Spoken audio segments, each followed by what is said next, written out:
Hello दोस्तों, स्वागत है आप सभी का आज की कक्षा में। आज हम लोग भारतीय मानचित्र से संबंधित अगली कक्षा लेकर उपस्थित हुए हैं। आज की कक्षा में हम बात करेंगे जैसे जो भारतीय पड़ोसी देश होते हैं, उन पड़ोसी देशों में ऐसे कितने देश होते हैं जिनकी सीमा एक ही राज्य से एक जो इनकी सीमा होती है भारत के एक राज्य होता है, जबकि तीन तीन देशों से उनकी सीमा साझा करते हैं। इनके बारे में बात करेंगे। देखिए, कल की कक्षा में हमने जो भारत में जो कर्क रेखा कह सकते हैं, भारत के बीचों बीच से कर्क रेखा गुजरती है, उसके बारे में बात किया था कि कर्क रेखा भारत के 8 राज्यों से गुजरते हैं। उन 8 राज्यों को याद करने के लिए आपको ट्रिक भी बताया गया था। लेकिन आज की कक्षा में हम बात करेंगे जैसे कितने ऐसे भारतीय राज्य हैं जिनकी सीमा एक से अधिक देशों से स्पर्श करते हैं। उन देशों के बारे में जानेंगे। देखिए, क्या होता है, भारत के ऐसे कितने राज्य या केंद्र शासित प्रदेश हैं जिनकी सीमा तीन तीन देशों से स्पर्श करती है। एक नहीं बल्कि तीन तीन देशों से स्पर्श करती है। वे देश के बारे में देखिए, जो आपका पश्चिम बंगाल क्षेत्र होता है या पश्चिम बंगाल राज्य होता है, पश्चिम बंगाल की सीमा जो होती है तीन देश कौन से होते हैं, बांग्लादेश हो गया, फिर उसके बाद भूटान हो गया और नेपाल हो गया। ये तीन देश होते हैं, कह सकते हैं तीन देश है जिनकी सीमा बांग्लादेश से स्पर्श करती है।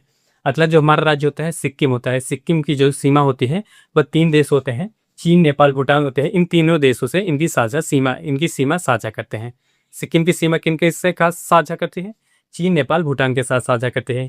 और अगला हमारा होता है अरुणाचल प्रदेश। अरुणाचल प्रदेश की सीमा आखिर वे कौन से तीन देश होते हैं जिनके साथ साझा करती है? चीन होता है, भूटान होता है और म्यांमार होता है।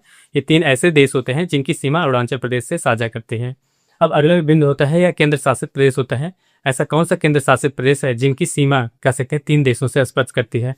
वह तीन देश होता है, वह हमारा जो केंद्र शासित प्रदेश होता है लद्दाख होता है। अगर लद्दाख की बात की जाए तो इसकी सीमा जो होता है तीन देशों से स्पर्श करती है। सबसे पहले होता है पाकिस्तान, उसके बाद अफगानिस्तान होता है, उसके बाद फिर चीन होता है। ऐसे तीन देश हैं जिनकी सीमा कह सकते हैं लद्दाख से स्पर्श करती है। अब हम लोग जानने का प्रयास करेंगे, जो भारतीय मानचित्र देखेंगे, भारतीय मानचित्र के अंतर्गत हम ऐसे किस राज्य के बारे में जानेंगे या कौन सा राज्य होता है जिनकी सीमा सबसे अधिक राज्यों से स्पर्श करती है। वह राज्य होता है उत्तर प्रदेश की। अगर बात की जाए तो उत्तर प्रदेश देखा जाए तो भारतीय मानचित्र में या भारत के परिदृश्य से देखा जाए तो सबसे ज़्यादा सीमा साझा करने वाला राज्य होता है। यह 8 राज्यों से सीमा साझा करता है। इसी के साथ साथ ये एक केंद्र शासित प्रदेश से भी इसकी सीमा साझा करते हैं। भारतीय मानचित्र से संबंधित आप हमारे चैनल पर ऐसे ही जुड़े रहिए।